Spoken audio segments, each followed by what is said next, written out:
Bien-aimé Shalom. Aujourd'hui, nous abordons un thème aussi riche que délicat, le kibanguisme, un mouvement spirituel qui a profondément marqué l'histoire religieuse du Congo et dont l'influence demeure encore aujourd'hui. Pour mieux comprendre la figure de Simon Kimbangu, le message qu'il a porté, l'évolution du mouvement kibanguiste ainsi que sa position par rapport aux fondements bibliques, j'ai le plaisir de recevoir le docteur Pichu Bosangue. À travers cet échange, nous allons explorer plusieurs aspects essentiels. La nature du message de Simon Kimbangu, la place de la Bible dans le kibanguisme, leur vision de Jésus-Christ et l'impact de ce mouvement sur la société. Cette émission n'a pas pour but d'accuser ou de pointer du doigt, mais d'éclairer à la lumière de la parole de Dieu et de permettre à chacun de réfléchir en profondeur sur la foi qu'il professe. Installez-vous confortablement, ouvrez vos cœurs et méditons ensemble avec sa fille. Vous avez soif de connaissances. Vous posez des questions qui ont besoin d'éclaircissement à la lumière de la parole. Méditons avec sa fille. Des enseignements, des exhortations, des témoignages pour l'édification du peuple de Dieu. Méditons avec sa fille. Mariage, famille recomposée, vie sociale. Méditons avec sa fille. Une émission qui impacte et qui contribue à ce que nous puissions atteindre cette maturité en Christ, qui est la base de notre appel. Méditons avec sa fille. Vous connaîtrez la vérité et la vérité vous rendra libre. Here's something to look for with this band. Look at the age range of the players in this band. Oh, yeah, They encourage everyone to join and play an instrument, and they will teach you if you don't know it. And what's the youngest? I'm not sure what the youngest is, but really young. Let's see, 7. 7. And the old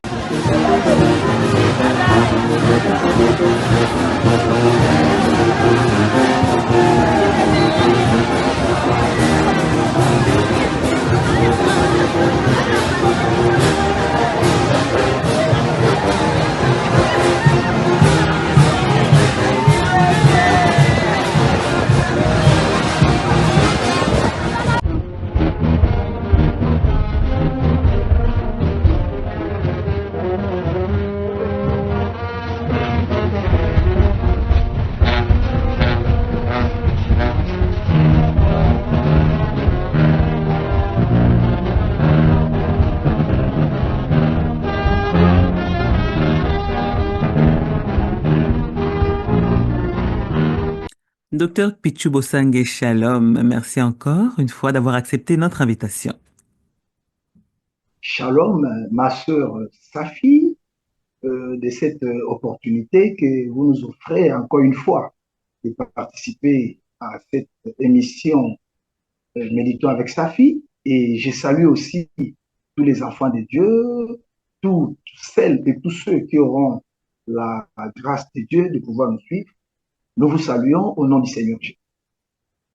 Amen. Alors avant de commencer, pensez-vous qu'il soit pertinent de parler du kibanguisme et de Simon Kimbangu, sachant que ce mouvement a pris de l'ampleur et occupe aujourd'hui une place significative? Merci ma sœur pour cette question. Nous pensons qu'il vaut la peine d'en parler. Vous savez qu'un enfant de Dieu, un serviteur de Dieu, je peux même dire une servante de Dieu, n'est pas quelqu'un qui ne voit les choses qu'au ciel. C'est quelqu'un qui tient compte des réalités de la vie terrestre, des faits sociaux, pour ne pas dire des faits religieux. Vous savez que du vivant du Seigneur Jésus-Christ, il était au courant, je suis dans le livre de Luc chapitre 13, de ce que Pilate avait fait, des gens qui ont été tués, décapités, c'est sur lesquels la muraille était tombée. Si vous prenez aussi Acte 24, verset 2, l'apôtre Paul connaissait l'actualité, il connaissait Félix, les réformes, je parle de Félix de l'époque, le gouverneur Félix, et les réformes qu'il avait apportées. Et quand vous prenez aussi les livres des Tites, vous allez voir que l'apôtre Paul fait référence à un poète qui avait vécu des siècles avant Jésus-Christ. Donc, le kimbanguisme, c'est un phénomène social à caractère religieux qui a une place très importante actuellement. Nous pouvons en parler avec modération, avec respect et pour la gloire de notre Seigneur. Merci beaucoup, Dr Pichu Bosangue, pour cet éclaircissement. Alors, la première question est celle-ci. Quelle est votre perception de Simon Kimbangu ainsi que du message qu'il a apporté? Bon, notre perception de Simon Kimbangu, nous disons d'abord que Simon Kimbangu est un personnage important dans l'histoire de la République démocratique du Congo, mais j'irai plus loin, dans l'histoire mélano-africaine, c'est-à-dire l'histoire des Noirs et des Africains. Évidemment, cette histoire est allée au-delà du continent africain. Alors, nous avons la perception d'un héros, d'un homme fort qui avait apporté un réveil, pas seulement du point de vue politique, nous aborderons aussi d'autres aspects. C'est-à-dire, c'est un révolutionnaire pacifique. C'est quelqu'un qui est venu éveiller la conscience par l'auto-prise en charge, qui est venu lutter contre l'aliénation, pas seulement culturelle, mais aussi religieuse. Ça, c'est notre perception de Simon Kimbangu. Mais de l'autre côté, nous disons aussi que ce fut un prédicateur. Un prédicateur, nous allons essayer de nous justifier, un prédicateur de Jésus-Christ. Nous croyons, même ici, il y aura de ce que nous appelons des excès, des excès des ailes, dans d'autres affirmations, mais nous voyons en lui un personnage important qui mérite beaucoup de respect dans l'histoire des Africains de Noirs et surtout pour nous, le Congolais. Et pour les chrétiens, c'est un prédicateur de Jésus-Christ, du moins selon la version que nous allons présenter aujourd'hui. Merci beaucoup. Quel était le message central alors dans ce cas de Simon Kimbangu? Considérez-vous qu'il soit conforme aux enseignements bibliques? Voilà. Et je tiens à préciser d'entrée de jeu qu'il y a différentes versions sur l'histoire de Simon Kimbangu. Vous savez qu'il y a des auteurs qui ont eu à écrire sur son procès, sur sa vie, et ces versions ne sont pas acceptées par tout le monde. Et quel est son message? Le message central de Simon Kimbangu, il faut faire la part des choses. Il y a le message en termes de prédication, en tout cas en écoutant l'histoire de part et d'autre, le message de Simon Kimbangu, en termes de prédication, était centré sur la repentance et la conversion à Dieu en présentant Jésus-Christ comme le Sauveur. Nous savons que Simon Kimbangu demandait aux gens d'abandonner les fétiches, d'abandonner la magie, la sorcellerie, et le nom que lui présentait aux gens, peut-être que nous reviendrons sur son origine, c'était le nom de Jésus-Christ. Dans un des livres, il répondra d'ailleurs à un juge qui lui a demandé, c'était au nom de qui il faisait les miracles. Il répondra au nom de Volosi Yesu. Donc il croyait, il présentait le nom de Jésus. Ça, c'est le message de la prédication. Mais dans le message de sa doctrine, c'était un message, on appelle ça un message de lutte. Au fait, il démontrait que c'était injuste qu'une race soit dominée par une autre race. Donc l'égalité raciale, il était injuste et inacceptable que les Blancs puissent dominer les Noirs, aliéner les Noirs. Donc c'était un message de réveil de conscience. Aucune race n'est supérieure à d'autres races. Donc c'est ça, l'auto-prise en charge. C'est comme ça que je peux résumer les messages de Simon Kimbangu en tant que prédicateur, mais aussi dans le développement de son message. C'est que le noir doit se considérer comme, non pas comme un être inférieur, mais comme un être égal aux autres et capable de faire de grandes choses sans nécessairement dépendre des autres et notamment des Blancs. Pouvez-vous nous définir le mot Vuluzi, s'il vous plaît, docteur? Oui, je vais répondre tout en disant que même si ce n'est pas notre dialecte, nous sommes bénis en République démocratique du Congo, hein, nous avons ce que nous appelons mosaïque des dialectes. Bien, je crois savoir que Mvuluzi veut dire guérisseur, celui qui a le pouvoir de guérir. Donc, en présentant ainsi Jésus-Christ, du moins ici je me réfère au livre de l'auteur, dont j'étais le nom, l'auteur blanc bien sûr, qui avait rapporté les procès de Simon Kimbangu, en présentant Jésus-Christ comme le Mvuluzi, c'est Jésus qui guérit. Et là, je m'empresse à dire que c'est conforme aux Écritures, parce que d'après Marc, chapitre 16, du 16e au 17e verset, lorsque le Seigneur Jésus avait envoyé les disciples à annoncer la bonne nouvelle, il a dit, à mon nom, vous imposerez les mains aux malades et les malades seront guéris.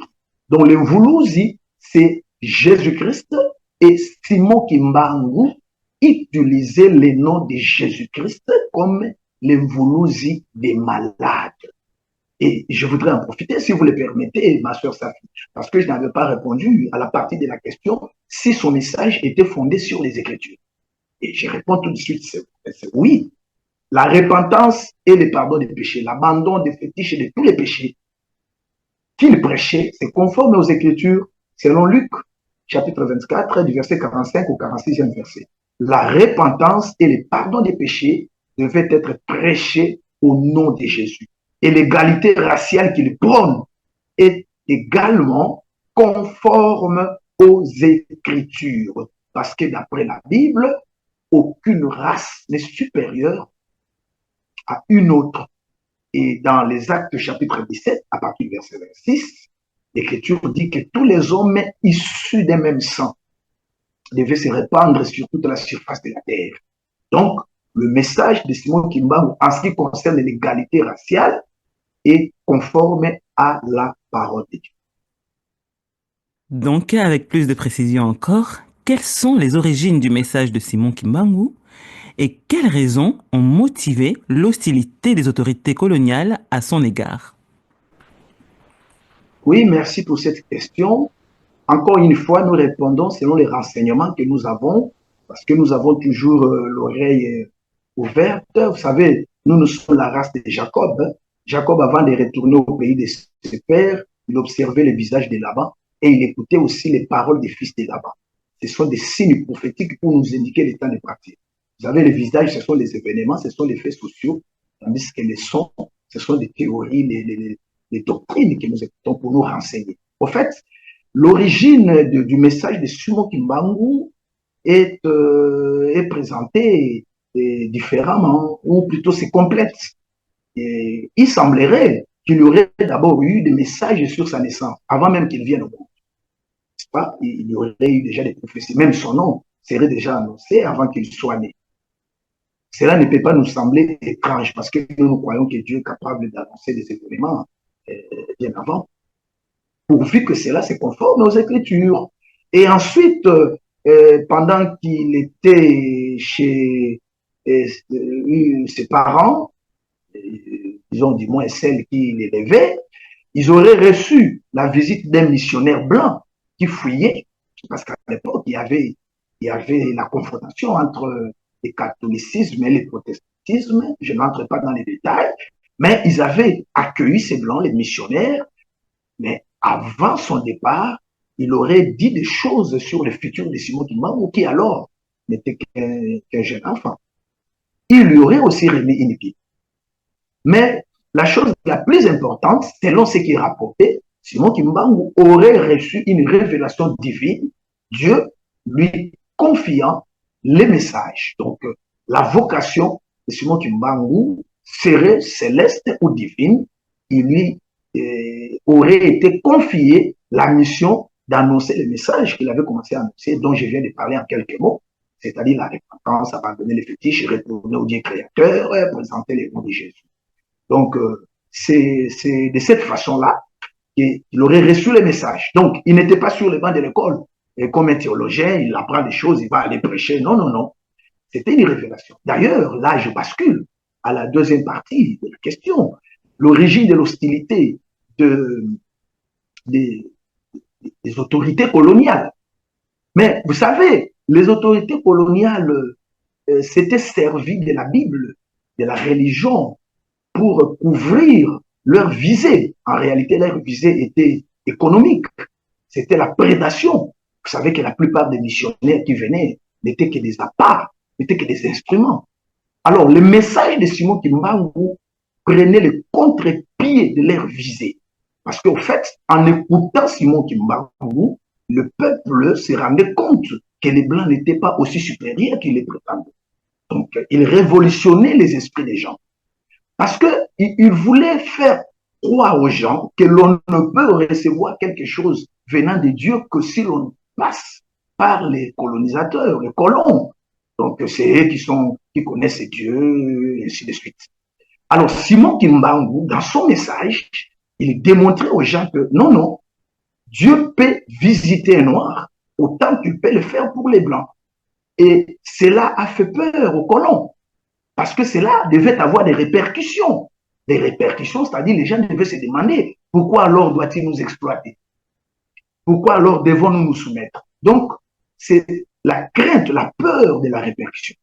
Vous savez, dans les messages de Simon Kimbangu, les gens devaient se remettre en question. D'ailleurs, nous verrons, hein, quand je parle de Simon Kimbangu, je vais faire la différence avec la suite de ce qui est venu après. Lorsque les Blancs disaient aux gens qu'il faut jeter les statues, les idoles, mais en même temps, ils leur présentaient les statues de Marie et des autres saints. Il ne fallait pas invoquer les ancêtres morts, mais on devait quand même invoquer les morts, les saints, Marie et les autres qui étaient morts. Vous voyez, cette aliénation détruit une culture pour apporter une autre.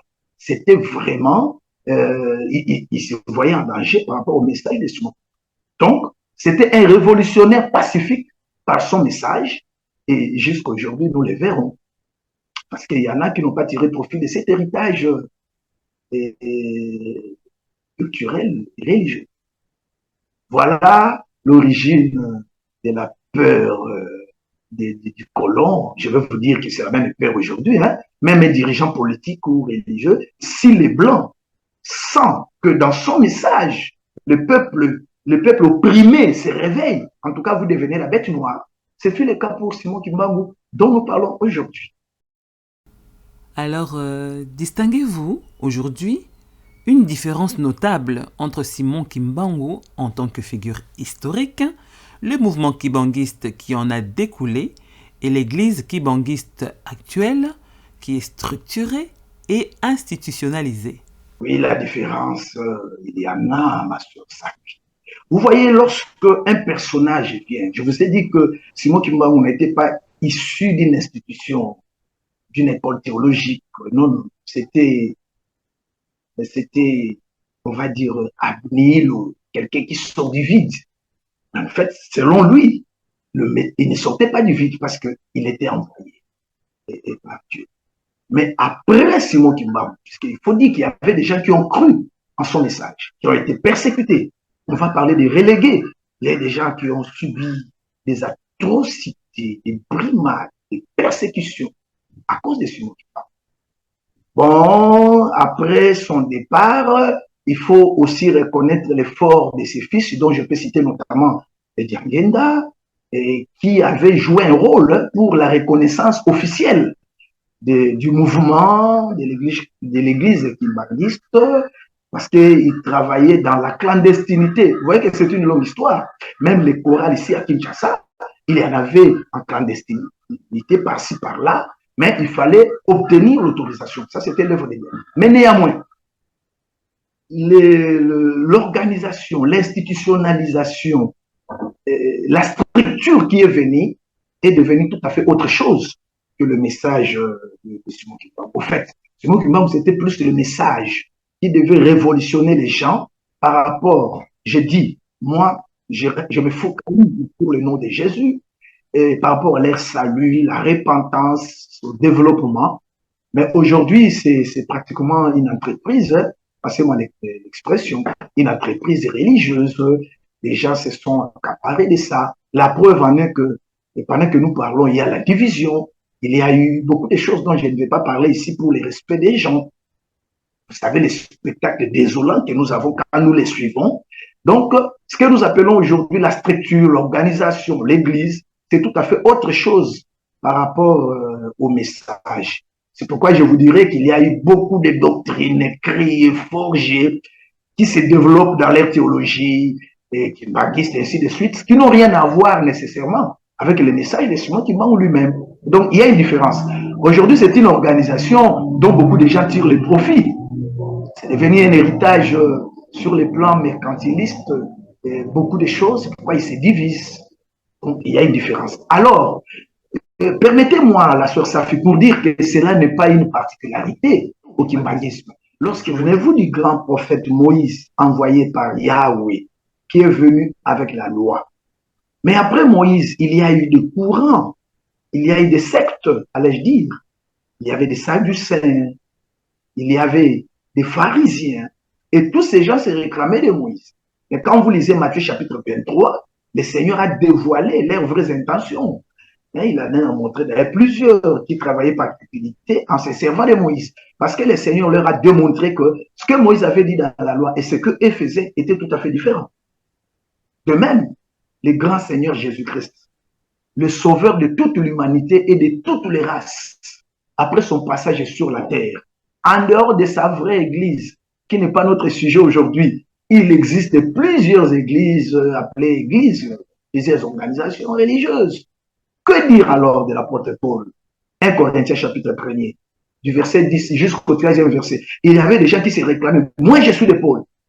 Je voulais seulement dire que la structure, l'organisation, c'est devenu une entreprise religieuse, comme je l'ai dit tantôt, mais c'est tout à fait différent du message originel. Vous voyez, j'ai dit originel, c'est-à-dire du commencement annoncé par Simon Kimbangu, qui n'était pas lié nécessairement à une organisation, mais à un message et à la puissance qui devait accompagner le message, du moins selon la version que nous avons, que nous développons. Alors justement, en quoi le kibanguisme se distingue-t-il des autres courants religieux chrétiens établis en République démocratique du Congo, docteur? Oui, le kibanguisme se distingue des autres courants religieux, d'abord par rapport à la doctrine. Et la doctrine kimbanguiste est différente de plusieurs autres doctrines par le fait de croire d'abord à la manifestation physique de Dieu, une manifestation continuelle. Vous voyez, hein, les dieux là qui étaient Jésus-Christ. Là, je parle de la doctrine présentée par le kimbanguisme aujourd'hui. Je ne parle plus de la prédication de Simon Kimbangu. Donc, le même Dieu qui était Jésus, qui était venu à Jésus, est venu dans Simon Kimbangu. Le même Dieu là, il vient comme sous forme de père par un fils de Kimbangu. Demain, il vient sous forme de fils par un autre fils, et ainsi de suite.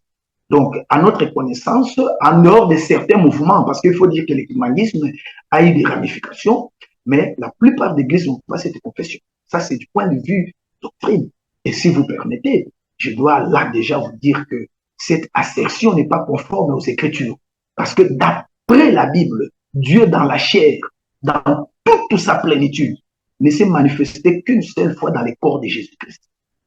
1 Timothée chapitre 3, verset 16. C'est ce que la Bible appelle les mystères de la piété. Dieu a été manifesté en chair. Donc, après Jésus-Christ, Dieu ne vient plus dans la chair, dans sa plénitude. Il travaille aujourd'hui comme esprit en donnant à chacun sa grâce. Ça, c'était juste la parenthèse. Bon, en dehors de ça, la différence entre le kimbanguisme et les autres religions, et ça, c'est plutôt positif, le kimbanguisme a une autre perception des choses par rapport à l'aliénation culturelle. Beaucoup d'églises, beaucoup de courants religieux sont dans l'aliénation, c'est-à-dire leurs doctrines, leurs enseignements sont gobés à partir de l'Occident. La théologie occidentale, je vous épargne de citer des noms, des choses qui ont été forgées quelque part, et ils reçoivent ça dans les théologies. Vous voyez, les pasteurs ou les prédicateurs de ces églises-là ne font que répéter ce qu'ils ont lu dans les syllabistes, qui sont venus de loin. Mais le kimbanguisme, il mène des recherches, qu'elles soient vraies ou fausses par rapport aux Écritures, mais ils se disent qu'il est possible que nous recevions la révélation de Dieu en lisant la Bible et que nous comprenions quelque chose venant de Dieu directement, sans que cela soit nécessairement une théorie qui nous serait apporté par l'Occident. Et j'ai dit que ça, c'est très positif, sans un jugement de valeur. Et j'ajoute aussi, le kimbanguisme apporte l'esprit de l'auto-prise en charge. C'est-à-dire que nous pouvons travailler, nous pouvons nous organiser, réussir et nous développer sans toutefois mener une politique de la main tendue. C'est pourquoi vous voyez, là d'ailleurs, j'ai dit, ça vient à partir de Simon Kimbangu et cela a été pérennisé. Il travaille, il s'organise, il croit en eux et ils font des grandes choses sur le plan social, notamment. Vous savez qu'aujourd'hui, il y a des écoles, des hôpitaux, des centres, beaucoup de choses.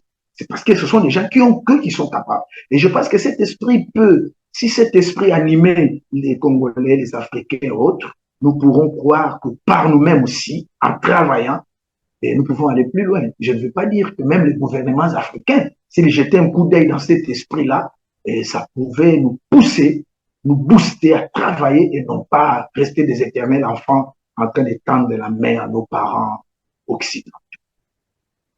Voilà, ma soeur, comment je peux résumer.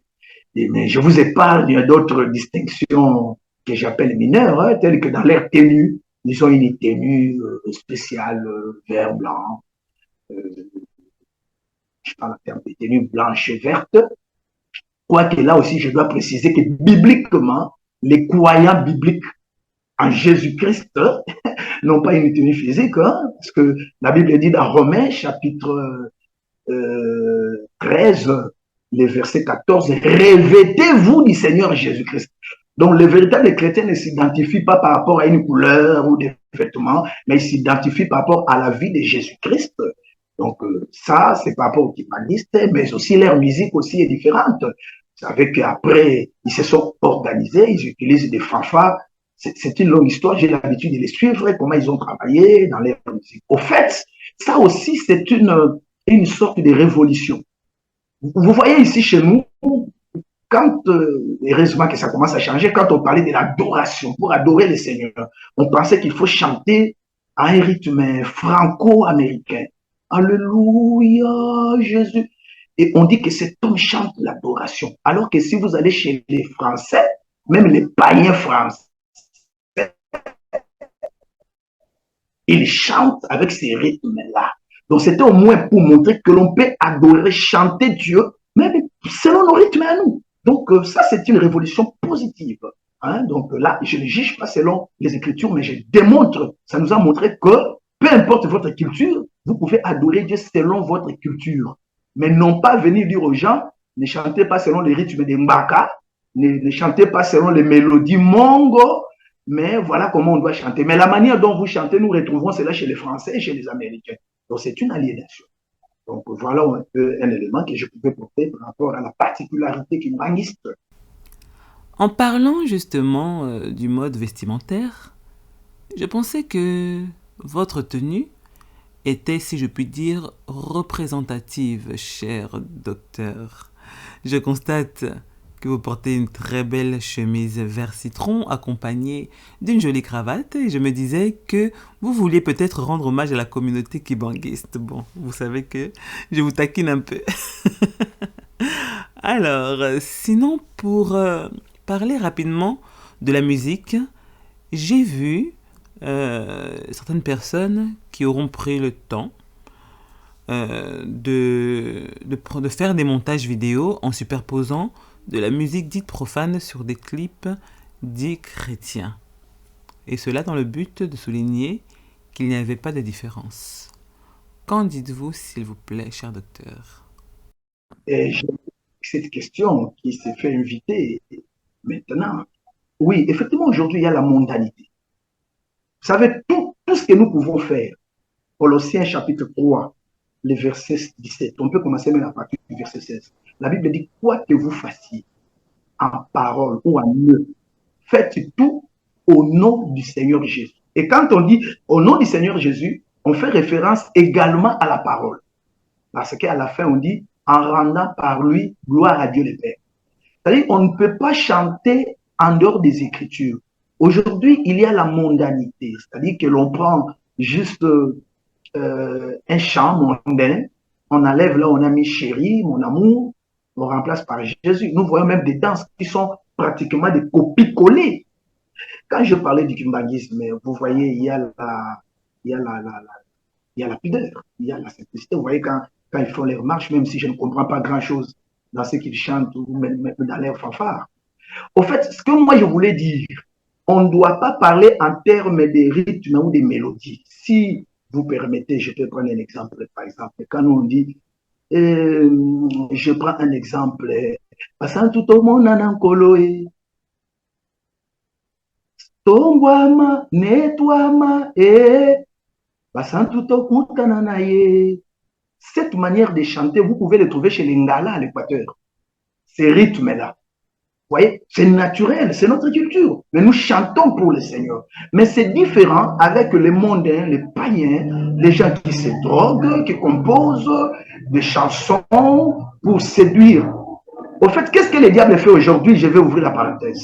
Comme beaucoup de gens commencent à recevoir la parole de Dieu, fuir vers le Seigneur Jésus, alors le diable prend la même mondanité. Il utilise les chantres, les musiciens que nous appelons des musiciens chrétiens. Permettez-moi de vous dire que la plupart sont des vrais païens qui se servent du nom de Jésus et ils les amènent. Donc, au lieu d'aller dans des bars pour chanter, ils chantent la même chose, mais en utilisant le nom de Jésus. Donc, il y a la mondanité. Je pense qu'il est temps, les hommes de Dieu qui me suivent, nous devons enseigner les enfants de Dieu, surtout nos musiciens, nos chantres, à rester dans la parole, à s'inspirer dans la parole, mais à ne pas se laisser aussi aliéner.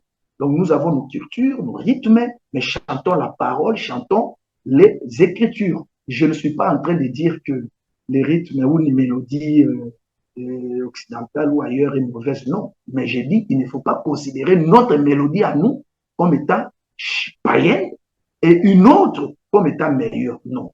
Mais ne puisez pas les danses des païens ou les chants des païens que vous ajoutez seulement le nom de Jésus. Ça, c'est charnel et ça ne peut pas apporter de l'édification à l'église du Seigneur Jésus. Alléluia. À ce sujet, j'avais déjà enregistré une émission avec le pasteur Philippe Mukenge et nous allons prendre le temps, par la grâce de Dieu, d'y revenir et avec un peu plus de détails. Merci beaucoup. Le kibangisme s'appuie-t-il sur la Bible comme référence doctrinale? Et quels sont ses principaux enseignements théologiques? Les kimbangismes se réfèrent à la Bible, mais je dois dire tout de suite qu'il y a une différence entre se référer à la Bible et respecter les enseignements de la Bible. Cette précision vaut son pesant d'or, puisque vous allez voir que beaucoup de religions actuellement font une référence à la Bible. Mais cette référence-là, c'est plutôt au niveau de l'explication, de l'interprétation que l'on voit que ces religions s'écartent de la Bible. En ce qui concerne le christianisme, elle se réfère à la Bible. Le fait déjà de parler de Jésus-Christ, si je prends l'église kimbanguiste actuellement, l'église de Jésus-Christ par son envoyé spécial, Papa Simon Kimbam. Vous voyez, rien que la formulation, la dénomination, en parlant de Jésus-Christ, c'est la Bible. Quand il parle du Saint-Esprit, c'est la Bible. Quand il parle de la résurrection, c'est la Bible. Donc, il se réfère à la Bible. Et même quand il développe la doctrine de la libération, et il parle de la captivité des enfants d'Israël en Égypte, il transpose cela à la captivité ou plutôt à l'esclavage des Noirs. Donc, il se réfère à la Bible. Mais encore une fois, se référer à la Bible ne veut pas dire nécessairement respecter ce que la Bible dit. Alors, en ce qui concerne leur principale doctrine ou leurs principaux enseignements, je venais de les dire tantôt. Il y a à manger et à boire. D'abord, lorsque ils confessent, je l'avais dit tantôt que Papa, disons, Simon Kimbangu, c'est le Saint-Esprit. C'est une base. Quand ils disent l'envoyé spécial, ça c'est le point commun de la plupart des kimbanguistes. Nous vous disons que nous les connaissons comme étant prédicateurs, selon une version que nous avions eue. prédicateur de Jésus-Christ, mais pas comme le Saint-Esprit. Nous disons que la promesse du Saint-Esprit a déjà été accomplie. Jésus-Christ avait promis le Saint-Esprit, mais il a précisé même les lieux où on devait l'attendre. Luc chapitre 24, versets 46 à 49. Il avait dit aux disciples, restez à Jérusalem jusqu'à ce que la promesse faite s'accomplisse. Et la promesse était quoi? C'est le Saint-Esprit qui devait descendre. Et il est descendu le jour de la Pentecôte. Actes des Apôtres, chapitre 2, du 1er au 4e verset. Donc, le Saint-Esprit n'est pas un homme dans la chair, un homme physique, non. C'est l'Esprit de Dieu. C'est la forme spirituelle de Dieu. Donc, Simon Kimbangu, comme prédicateur, oui, parce que tous les prédicateurs sont utilisés par le Saint-Esprit. Mais cette doctrine-là n'est pas fondée dans la Bible. Et je vous ai parlé aussi de la doctrine de la déification d'un être humain, d'un prophète ou de Dieu, c'est-à-dire que Dieu, notre Dieu, le Créateur, serait venu dans la chair. J'ai dit que Dieu est venu dans la chair, dans la plénitude, une fois pour toutes, dans le corps de Jésus-Christ. 1 Jean 5, 20, j'ajoute sur 1 Timothée 3, c'est ce que j'avais donné, le mystère de la piété, c'est que Dieu était venu dans la chair en Jésus.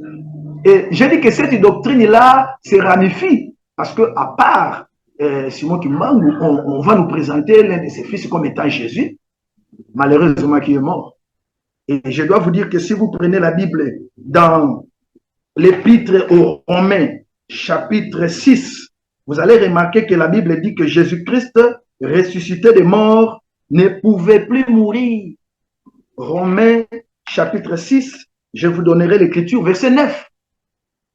Donc, Jésus ne devait plus venir dans la chair. Permettez-moi de vous dire que lorsque Abraham avait envoyé son serviteur pour aller chercher une femme pour son fils Isaac, Abraham avait refusé qu'on puisse amener Isaac physiquement. Abraham avait dit, allez seulement avec la parole. Abraham représente Dieu le Père. Isaac, le fils unique, c'est Jésus-Christ. Aujourd'hui, parce qu'Isaac était déjà monté sur l'autel et il était descendu. C'est-à-dire Jésus-Christ était déjà mort à la croix et il est ressuscité. Pour envoyer, Dieu n'envoie plus Jésus dans la chair physiquement. Parce qu'Abraham avait refusé d'envoyer Isaac. Il a dit au serviteur, garde-toi d'y amener mon fils. Mais il lui a dit, apporte les messages. Donc aujourd'hui, Jésus ne peut plus venir dans la chair comme un être humain. Non. L'apôtre Paul dit dans 2 Corinthiens 5, verset 16, si nous avons connu Christ selon la chair, maintenant nous ne le connaissons plus de cette manière. Donc cette doctrine de déifier les hommes, les présenter comme Jésus, ce n'est pas conforme aux saintes écritures et ce n'est pas la saine doctrine. Et il y a d'autres doctrines, il y en a beaucoup, mais du moins, la doctrine qui est développée dans le sens de démontrer que Dieu n'est pas que le Dieu de blanc, comme je l'ai dit. Il ne faut pas se soumettre aveuglément aux enseignements des blancs. Vous refusez pendant les mariages qu'une fille donne une feuille à ses parents comme signe qu'elle a accepté le mariage, comme ça se fait chez nous, mais vous prenez quand même l'anneau, l'alliance du mariage, vous portez au doigt. C'est qui est une culture romaine, on a accepté, mais une culture des Bateke ou des Bakongo, on rejette. De ce point de vue, c'est conforme aux Écritures, c'est-à-dire qu'il n'y a pas une culture supérieure. Donc, voilà ce que nous pouvions dire sur ce point. Il y a quelque chose que vous avez évoqué tout à l'heure et qui résonne dans mon esprit. Vous avez, si je puis dire, vanté les kibanguistes en disant qu'ils avaient cet esprit d'entraide et qu'il serait bon que nous puissions avoir cet esprit. Cependant, nous savons qu'il est possible de créer des orphelinats, de créer des hôpitaux, de développer l'entraide, mais sans pour autant avoir l'amour, n'est-ce pas? Alors, pouvez-vous nous dire ce que la parole nous dit à ce sujet? Oui, je dois commencer par dire que la doctrine biblique, je vais dire même l'évangile de Jésus, est fondée sur l'amour. Même la prédication. Souvenez-vous, à la montagne des transfigurations, avant que le Seigneur dise « écoutez-le », il avait commencé par dire « celui-ci est mon fils en qui j'ai mis tout mon amour, écoutez-le ». C'est-à-dire ce que nous devons écouter aujourd'hui, l'évangile que nous devons écouter aujourd'hui, c'est l'évangile de l'amour. Et vous savez même que le Seigneur a donné comme signe de notre reconnaissance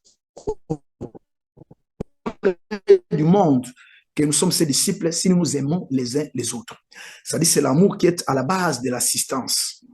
Puisque nous parlons du kimbangisme, vous voyez, à partir de souffrances et persécutions, cela a aussi forgé en eux cette affection, cette solidarité. J'ai parlé ici des relégués, quelqu'un qui était par exemple de Bandundu qu'on pouvait reléguer à l'Équateur. Vous comprenez? Et ils vivaient comment? C'est grâce à la solidarité, à l'aide, ils étaient unis. Aujourd'hui, je sais que l'amour est le plus grand absent dans nos églises. Vous savez, l'évangile ne prêche pas que le ciel. Lorsque l'apôtre Paul est arrivé à Jérusalem, je suis dans Galates chapitre 2, il a parlé de beaucoup de mystères et de révélations. Les doyens, les anciens, les colonnes l'ont écouté. Vous savez ce qu'ils lui ont dit à la fin? Malgré tout ce que tu as développé comme enseignement, souviens-toi des pauvres. C'est-à-dire l'aspect social qui échappait. Et vous allez remarquer, c'est cet aspect qui échappe. Parce que Jésus-Christ, voyez l'amour de Jésus, il a prêché la parole pendant 3 jours. Les gens ont écouté la parole, les gens ont crié Amen. Mais le 3e jour, il a pensé à leur ventre. Il a dit, mais ces gens doivent manger. Voilà pourquoi l'évangile doit être accompagné avec l'esprit d'assister, comme on a dit, les hôpitaux, l'orphelinat, les aides sociales. Mais tout cela doit être fait sur base de l'amour. J'ai dit sur base de l'amour parce qu'il y en a qui le font. On a beaucoup des ONG aujourd'hui. C'est pour d'autres intérêts, tout cela. Non. Mais ça doit être sur base par compassion, par amour. C'est ce qui doit se faire. Et nous devons faire très attention dans nos églises. Nous n'avons pas subi ce que les kimbangistes ont subi. Et j'ouvre une parenthèse. Beaucoup d'églises de réveil ou d'autres confessions sont dans la liberté de prêcher, de parler. Mais les kimbangistes, à l'époque, ce qu'ils avaient subi, je suis en train de me demander, si cela pouvait arriver à nos églises aujourd'hui, est-ce que nous allons survivre? Parce qu'il faut d'abord qu'il y ait l'amour, la solidarité, l'esprit de partage. Et sur base de cela, nous pouvons passer aux actes beaucoup plus visibles, tels que l'orphelinat et les autres. Je crois que nous devons les faire, mais sur base de l'amour, non pas pour les intérêts, comme cela s'est fait aujourd'hui, beaucoup plus de visées mercantilistes, mais on se sert des orphelins, et ainsi de suite. Non. Donc l'amour est très fondamental pour les croyants de Jésus-Christ que nous sommes. Alléluia. Merci beaucoup pour ces éclaircissements, Dr Pichu Bosangue. Quelle est la conception du kibangisme concernant la personne de Jésus-Christ? Voilà, je vais saluer les kibangistes qui vont me suivre. Et je sais que c'était pour nous égayer un peu. Et vous avez fait allusion à notre tenue. C'est une coïncidence, mais peut-être voulue par Dieu. Et j'aimerais dire que c'est très important. Le salut de tout homme dépend de sa perception de Jésus-Christ. La Bible, les Écritures sont christocentriques, centrées, fondées sur Jésus. Luc 24, 44, 45, la Bible dit la loi, les prophètes et les psaumes ont parlé de Jésus. Donc si vous avez une mauvaise perception de Jésus, que vous fassiez les bonnes œuvres, que vous luttiez pour les noirs ou les blancs, que vous fassiez n'importe quoi, vous ne serez pas sauvés. Alors, la perception kimbanguiste, j'aimerais faire la part des choses entre la perception de Simon Kimbangu et la perception des kimbanguistes. Alors, je parle de la perception des kimbanguistes parce que Simon Kimbangu a parlé au nom de Jésus-Christ. Vous savez que Simon Kimbangu lui-même n'a pas écrit. En termes de témoignages, c'est pourquoi nous parlons de certaines choses en prenant des fourchettes, c'est-à-dire en nous réservant. C'est pourquoi nous parlons de la perception kimbanguiste, la doctrine kimbanguiste dans sa diversité, telle qu'elle nous présente Jésus-Christ aujourd'hui. Nous disons que c'est une perception, d'abord je dirais partielle, et ensuite j'ajouterai erronée. Quand je dis partielle, c'est parce que le kimbanguisme accepte bel et bien que Jésus-Christ est le Fils de Dieu, ce qui est conforme aux Écritures. Ils disent Dieu le Fils, Là, d'ailleurs, il n'y a rien de nouveau parce que c'est la Trinité. Je dis partiel, c'est parce que d'après cette Bible, Jésus-Christ n'est pas seulement le Fils de Dieu, mais il est aussi la totalité de la déité, c'est-à-dire de la divinité. Ça, c'est Colossiens 2, verset 9. Éphésiens chapitre 4, verset 6. La Bible dit, il n'y a qu'un seul Dieu et Père, au-dessus de tous, parmi tous et en tous. C'est-à-dire, le même Dieu là, Père au-dessus de tous, il était avec Israël, au-dessus. Le même Dieu parmi tous, c'est Jésus-Christ qui est venu comme Emmanuel. Et le même Dieu en tous, c'est toujours Jésus-Christ là qui est en nous sous forme du Saint-Esprit. Donc là, leur perception de Jésus-Christ est partielle, donc Dieu le Fils, donc il y a une autre personne qui est le Père et le Saint-Esprit. Partiel encore, lorsqu'ils croient que le Seigneur Jésus-Christ est mort à la croix pour les péchés des hommes, mais ils limitent cela en disant qu'en dehors des souffrances de Jésus, Simon Kimbangu serait aussi venu mourir et souffrir pour les Noirs. Voyez. Alors, je dis que c'est une mauvaise perception, une perception erronée. Bibliquement, Jésus-Christ est d'abord le Dieu véritable. C'est-à-dire le Dieu qui était Père, qui est venu Fils dans la chair, qui est le Saint-Esprit aujourd'hui. Ça, c'est un de deux. Jésus-Christ est le sauveur de toute l'humanité.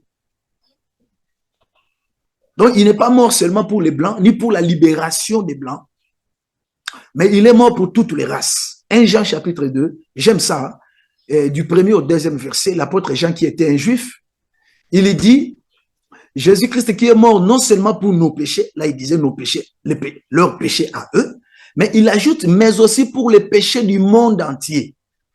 Et permettez-moi de vous rappeler que le premier jour, Jean-Baptiste a vu Jésus, il a dit, voici l'agneau de Dieu. Mais le lendemain, il a dit, voilà l'agneau de Dieu. C'est-à-dire que Jésus est l'agneau de Dieu pour ceux qui étaient proches, voici, c'est-à-dire pour les Juifs. Mais il est l'agneau de Dieu pour ceux qui étaient loin. C'est pourquoi le deuxième jour, il a dit, voilà. Donc, leur perception de limiter Jésus, de limiter l'œuvre de Jésus à une certaine race est une mauvaise perception. Donc, ils ont une perception à la fois partielle et erronée de Jésus. La vraie perception, c'est d'accepter Jésus-Christ comme la plénitude de la divinité, mais qui est venu dans la chair comme fils, et ensuite croire que le sang de Jésus a coulé pour tous les hommes, toutes les races, sans distinction aucune. Donc, s'il faut que les Noirs aujourd'hui se libèrent, que les Africains se libèrent, leur référence ne peut être que Jésus-Christ, qui est mort à la croix afin de réunir tous les hommes. Je vous rappelle que lorsque les frères de Joseph avaient égorgé le bouc, ils avaient pris la tunique de plusieurs couleurs de Joseph qu'ils avaient trempé dans le sang. Le bouc là, c'était l'image de Jésus parce qu'on avait pleuré Joseph qui était l'image de Jésus. Mais pourquoi la tunique de plusieurs couleurs dans le sang du bouc? C'est-à-dire la mort de Jésus devait faire en sorte que la discrimination raciale puisse disparaître entre les hommes. Donc, leur perception est erronée. Par contre, la version que nous avons de Simon Kimbangu, c'est une version correcte. C'est-à-dire quand il parlait aux Noirs, il faisait référence à Jésus. Donc, c'est à cause de Jésus que les Noirs doivent se réveiller. À cause de Jésus. Alors, Jésus peut se servir de ces différents serviteurs, dont Simon Kimbangu et plusieurs autres, pour qu'il y ait cette égalité raciale entre les hommes et qu'il y ait la paix dans l'humanité. Voilà ce que nous pouvons dire. Et permettez-moi d'ajouter, cette mauvaise perception se révèle encore lorsqu'ils prétendent que Jésus serait né. Hein? Vous savez qu'ils célèbrent la naissance de l'un des fils de Simon Kimbangu comme étant la naissance de Jésus. Nous avons dit, selon les Écritures, Jésus ne devait pas naître deux fois. Il est né dans la chair pour le salut des hommes. Hébreux chapitre 7, et je pense verset 27 à 28, on dit après sa résurrection, il est élevé plus haut que les cieux, il est séparé des pécheurs et le travail dans la chair est fini. J'ai donné Romains 6, 9, il ne peut plus mourir dans la chair, naître et mourir. Donc c'est une perception erronée. Aujourd'hui, Jésus-Christ qui est ressuscité, il est glorifié, il est le Seigneur des Seigneurs, il est dans sa gloire, il reviendra pour enlever l'Église et ce n'est plus question de naître dans la chair en passant par une femme. Amen, amen, amen. Alors, vous avez parlé de la Trinité. Je suis obligé de rebondir dessus, étant donné que c'est un mot qui n'est pas très accepté chez plusieurs. Alors j'aimerais que vous puissiez revenir dessus rapidement seulement pour expliquer pourquoi vous avez utilisé ce mot. Est-ce un péché? Est-ce un problème? Voilà. Sachant que Jésus, Dieu est un. Donc, à vous la parole. Merci beaucoup, ma sœur. Vous voyez, l'enseignement sur la divinité est très fondamental pour les saluts. Parce que dans Jean chapitre 17, verset 3, le Seigneur avait dit que la vie éternelle consiste à connaître le véritable Dieu. Et c'est lui qui l'a envoyé. Je veux dire que le mot Trinité n'est pas dans la Bible, mais je ne veux pas dire que le mot Trinité dans tous les contextes, dans tous les aspects, ne peut pas être employé. Je parle de la Trinité dans sa conception de trois personnes distinctes formant un même Dieu. C'est une incongruité doctrinale. Ça n'existe pas dans la Bible. Dans la Bible, il n'y a qu'une seule personne. C'est pourquoi j'ai donné justement Ephésiens 4, verset 6. L'apôtre Paul dit, il y a un seul Dieu et Père, une seule personne. Il présente les trois temps de la personne, au-dessus de tous, parmi tous, en tous. Quand il est au-dessus de tous, on l'appelle Père, parce que le Père, c'est celui qui est au-dessus de tous. C'est comme cela qu'il a marché avec Israël dans l'ancienne alliance. Quand il est parmi tous, on l'appelle Fils. C'est ça, Emmanuel, Dieu parmi nous. C'est comme ça que Jésus est venu dans la chair. Mais quand il est en tous, on le voit plus physiquement. Il devient esprit dans les cœurs des gens. Donc, dans la Bible, la Trinité n'existe pas. Si vous prenez Matthieu 28, verset 19-20, là où le Seigneur dit, allez, faites de toutes les nations mes disciples, les baptisant au nom. Encore que c'est employé au singulier, au nom, au singulier, du Père, du Fils et du Saint-Esprit. Attention, il n'a pas dit au nom du Père, au nom du Fils, au nom du Saint-Esprit, non, au nom du Père, du Fils et du Saint-Esprit. Maintenant, il faut vous interroger. Ça, c'est Matthieu qui a parlé. Demandez aussi à Luc. Luc 24, à partir du verset 46, lui qui rapporte les mêmes déclarations de Jésus. Mais il dit, d'après moi, Luc, quand Matthieu vous dit qu'il a dit, faites des nations les disciples, les baptisants au nom du Père, du Fils et du Saint-Esprit, moi, Luc, j'ai écouté, qui nous a dit d'aller prêcher la repentance et le pardon des péchés en son nom. C'est que Luc a expliqué ce que Matthieu a dit. Donc, au nom du Père, du Fils et du Saint-Esprit, d'après Luc, c'est en son nom, c'est-à-dire au nom de Jésus. C'est pourquoi si vous prenez la version des Bibles en grand caractère, même la version des témoins de Jéhovah, la version du Monde Nouveau, dans les livres de Jean, chapitre 17, vous prenez le verset 11. Jésus dit, Père, garde-les en ton nom, le nom que tu m'as donné. C'est-à-dire le nom du Père, c'est ça le nom du Fils. Je voulais seulement dire que la Trinité n'est pas biblique, il n'y a pas trois personnes à Dieu, il y a un seul Dieu jouant trois rôles. C'est pourquoi nous disons, dès que l'on considère Jésus comme Dieu le Fils, et qu'en dehors de lui, il y aurait deux autres personnes, on est déjà dans l'idolâtrie.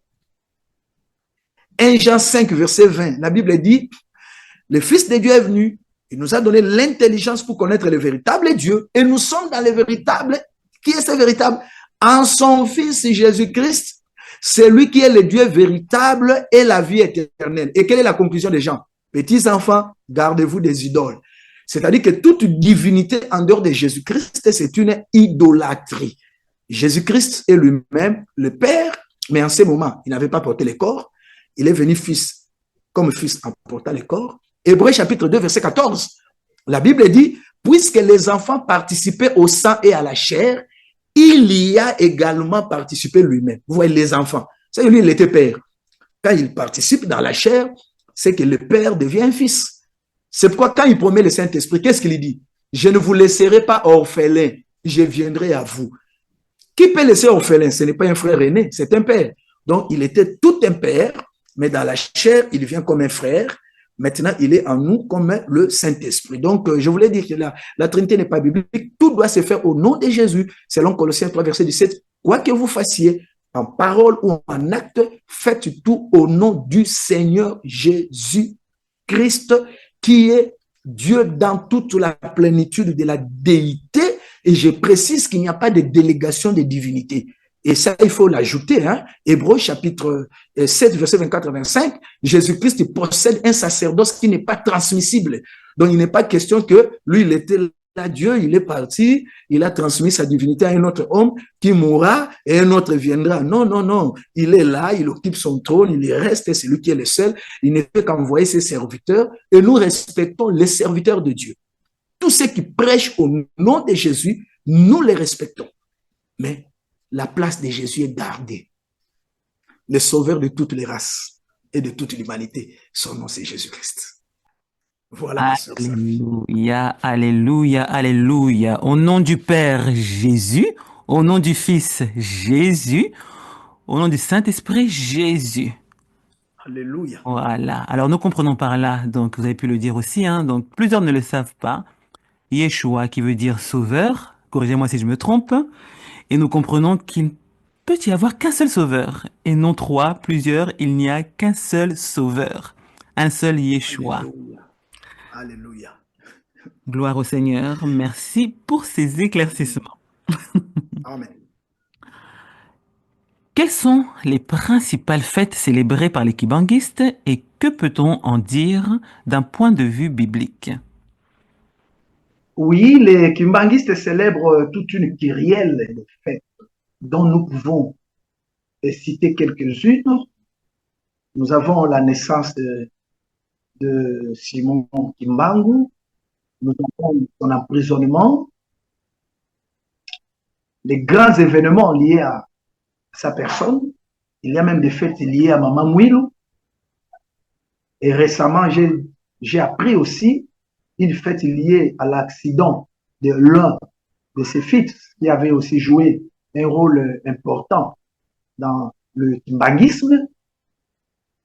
Nous avons aussi les fêtes qu'ils appellent Noël, c'est-à-dire les jours de la naissance de celui qui est considéré comme étant Jésus revenu dans la chair. En fait, c'est une longue liste de fêtes. Ce que nous pouvons dire est que, bibliquement parlant, le vrai chrétien, les chrétiens authentiques, ne font rien en dehors de ce qui est écrit. Dans les Éphésiens chapitre 2, verset 20, l'apôtre Paul dit, nous avons été édifiés sur les fondements des apôtres et des prophètes, Jésus-Christ étant lui-même la pierre angulaire. Je voudrais dire que dans la Bible, Dieu avait donné des fêtes au peuple d'Israël. Qu'il soit dit en passant que le peuple d'Israël était l'unique peuple choisi sur la terre, l'unique peuple choisi par Dieu sur la terre. Et Dieu leur avait donné des fêtes, tout est calendrier.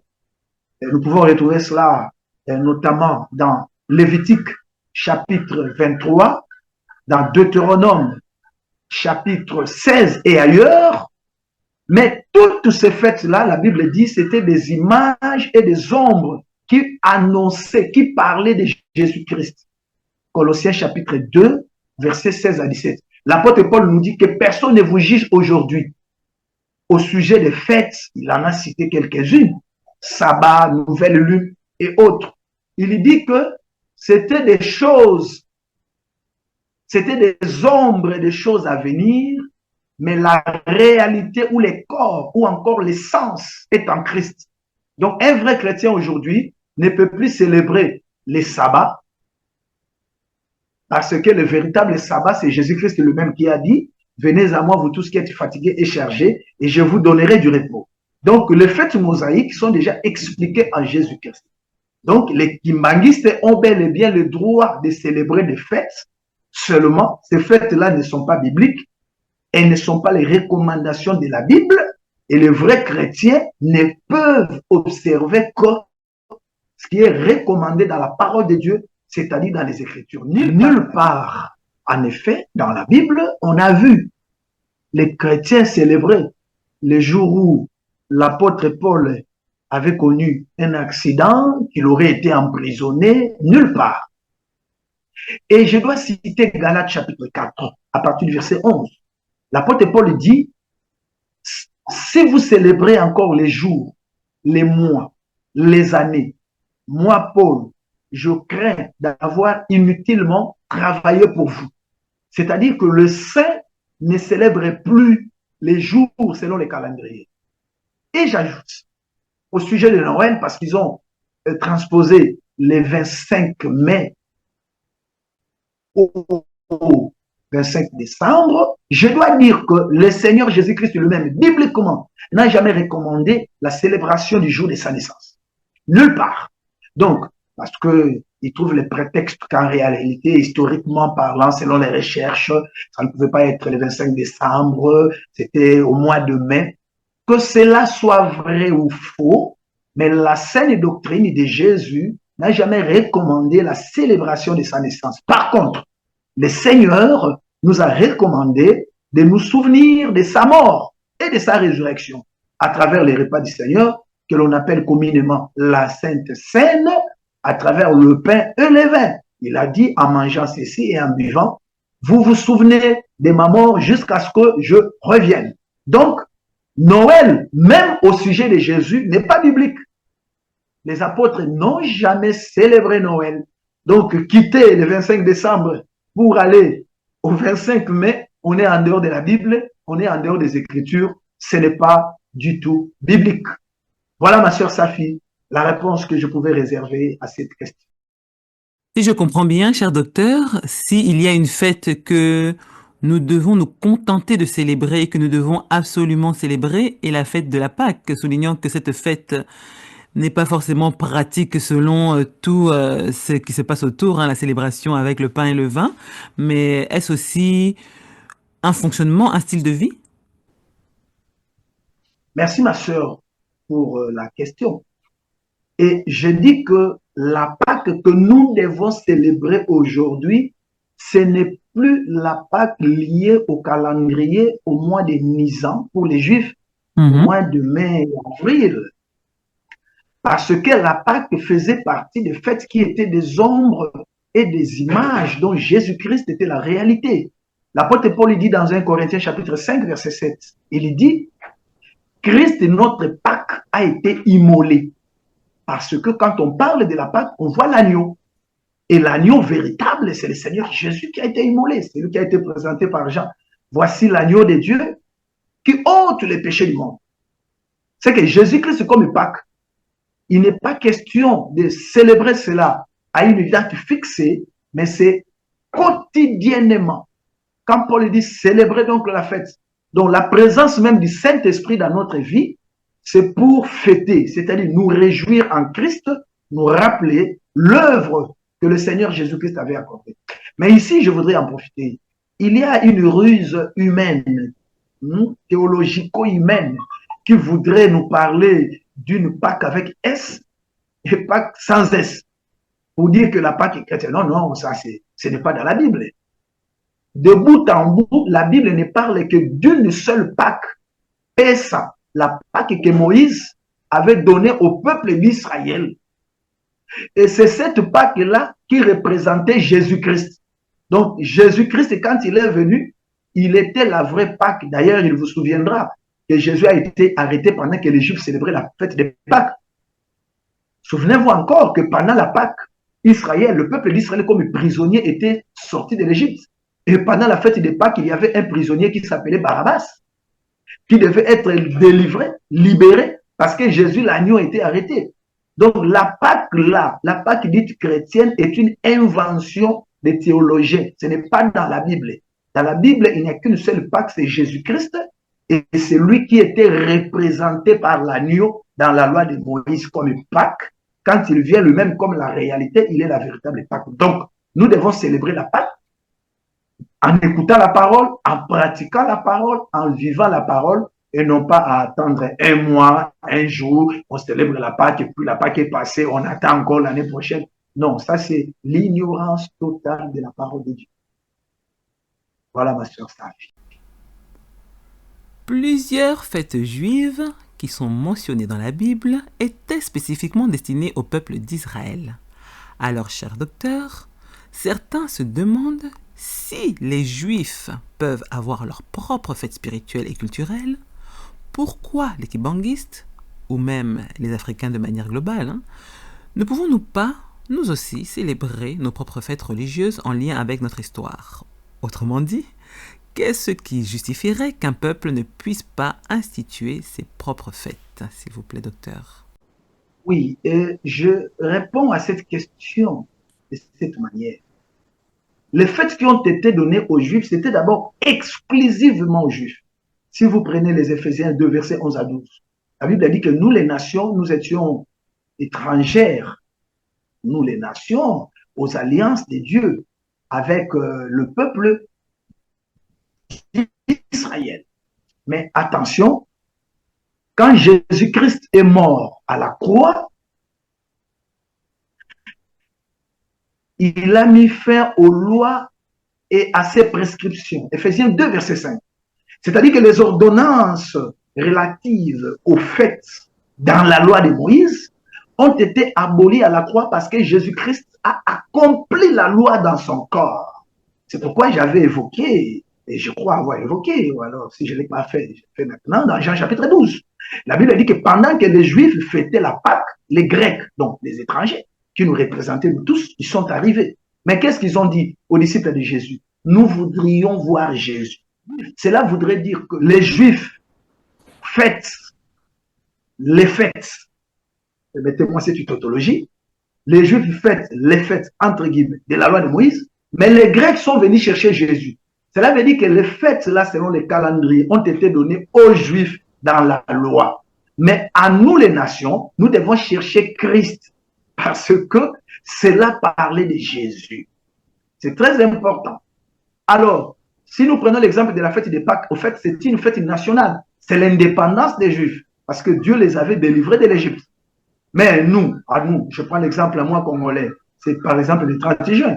C'est notre indépendance à nous. Donc nous n'avons pas à fêter les jours où les Juifs sont sortis de l'Égypte. Pour nous, nous sommes sortis de la mort, délivrés de la mort et du péché. Non pas par l'agneau, mais par Jésus. Alors, si les gens disent que maintenant nous pouvons fêter nos fêtes, parce que ces fêtes-là, c'était pour les Juifs. Attention, nous, en tant que Congolais, nous avons nos fêtes qui ne sont pas religieuses. C'est-à-dire des fêtes qui sont liées à notre pays, les jours de l'indépendance, les martyrs, le 4 janvier, ainsi de suite. Mais par rapport à la foi chrétienne, que vous soyez Congolais, Africain, Français, Américain, si vous êtes en Christ, vous devez vous conformer à la saine doctrine, parce que la saine doctrine n'a pas de couleur raciale, non plus continentale ou je ne sais quoi. La saine doctrine, en Christ, il n'y a ni juif ni grec. Nous tous en Christ, la fête des chrétiens ou des saints, c'est Jésus-Christ lui-même qui est la réalité de toutes les fêtes. Donc, quand Jésus entre dans votre vie, vous vivez le sabbat. Au lieu d'attendre le jour des sabbats, vous vivez déjà les repos. D'ailleurs, il a dit, venez à moi, vous tous qui êtes fatigués et chargés, je vous donnerai du repos. Il devient votre sabbat, il devient votre Pentecôte, il devient votre jubilé. Donc, tout ce que les Juifs attendaient dans les calendriers, Jésus l'a accompli en nous. Donc, nous fêtons Jésus, nous vivons Jésus, nous nous réjouissons en Jésus. Donc, les fêtes des calendriers, c'est pour des religions, ce n'est pas pour des vrais chrétiens, des chrétiens authentiques dans l'évangile de Jésus. Très, très important, docteur Pichu-Bosangue. Merci beaucoup. Alors, nous tendons vers la fin et la dernière question que je vais vous poser est cruciale. Surtout, la conclusion que vous allez nous apporter. Alors, quel impact Simon Kimbangu et le kibanguisme ont-ils eu sur la société congolaise et plus largement sur le continent africain? Je souligne juste que j'ai pris le temps de vous écouter très attentivement depuis le début de cette émission et j'ai constaté que vous accordiez un profond respect aux kibanguistes. Cependant, dans votre conclusion, dites-nous aussi s'il vous plaît, que recommanderiez-vous aux personnes qui souhaiteraient suivre ce mouvement et que diriez-vous aux kibanguistes qui sont en train de vous écouter? Oui, l'impact de Simon Kimbangu et du kimbanguisme. Eh bien, j'aimerais bien vous dire, cela est réel, mais uniquement du point de vue culturel. On peut même dire sociologique si vous voulez, même sur le plan historique. Il y a de l'impact parce que cela a combattu l'aliénation culturelle, la discrimination raciale. Cela a apporté l'éveil patriotique. C'est vrai. Mais attention, en ce qui concerne les saluts, c'est seulement dans le nom de Jésus-Christ. Alléluia. Je reprends les Actes 4, verset 12 il n'y a sous le soleil aucun autre nom qui nous ait été donné par lequel nous puissions être sauvés. Simon Kimbangu a parlé de Jésus, il a présenté Jésus, mais lui n'est pas le sauveur. Parce que pour sauver, il fallait le sang. Selon 1 Pierre chapitre 1er, verset 18 à 19, le sang, alléluia, qui a été donné, c'était le sang de l'agneau prédestiné avant la fondation du monde. Et la Bible l'appelle le sang précieux. Entendez par là, le sang sans péché. Jésus-Christ est né d'une femme, mais c'était par la vertu du Saint-Esprit. Matthieu 1, verset 18 à 21. C'est-à-dire, Jésus-Christ n'avait pas hérité du sang d'Adam, le sang pécheur. C'est le sang qui a été donné à la croix pour le noir, pour les blancs. C'est pour cela même qu'il est mort au milieu de deux brigands. C'est-à-dire, lui, il est venu réunir et les Juifs et les nations, toutes les races. Donc, en ce qui concerne les nations, toutes les nations, le salut, c'est en Jésus seul. D'ailleurs, sur la terre ou dans le monde, il n'existe qu'un seul soleil pour tous les hommes. Il n'y a pas un soleil pour les blancs, pour les noirs, pour les jeunes. Non, non. L'unique sauveur, c'est Jésus-Christ le Seigneur. Donc, nous avons du profond respect pour le kimbanguisme comme un mouvement. Aujourd'hui, c'est devenu pratiquement culturel, mais pour le salut. Et vous avez parlé des kimbanguistes, nous ne pouvons leur demander que de revenir à la prédication originelle et authentique qui consistait à présenter Jésus comme le sauveur et appeler les hommes à abandonner leurs péchés, leurs fétiches, leurs histoires pour recevoir Jésus, et Jésus-Christ vous donnera le Saint-Esprit. Pour ceux qui veulent rejoindre le mouvement kimbanguiste, vous pouvez le faire pour vos recherches culturelles. Mais si c'est pour le pardon de vos péchés, alléluia, que vous soyez noir ou blanc, quelle que soit votre race, venez à Jésus. La Bible déclare dans Luc 24, 44 et 46, Jésus devait mourir, il devait ressusciter, et le pardon des péchés devait être prêché à son nom à toutes les nations. Alléluia. Il a porté les péchés de tous les hommes. Tous les hommes. Vous qui me suivez, rejoignez le mouvement pour mener vos recherches. Mais le salut ne se trouve pas dans un mouvement, dans un messager, dans un prophète, dans une philosophie, dans une religion. Non. Le salut se trouve dans celui qui est mort à la croix, qui a vaincu la mort. Et je tiens à le rappeler, Jésus est le seul qui est ressuscité, non seulement ressuscité, mais ressuscité avec son corps. Je le répète, il a dit détruisez ce temple, c'était son corps, dans Jean 2, à partir du verset 19. Et le troisième jour, je le relèverai. Donc, son corps, il a relevé, il a donné l'espérance à ceux qui croient en lui, que même quand vous vous débarrasserez de ce corps, par la mort, vous ressusciterez. Ou alors, quand la trompette sonnera, lui-même reviendra, il vous transformera, et vous irez les rejoindre dans les airs. Donc, rejoignez Jésus-Christ qui est le sauveur du monde.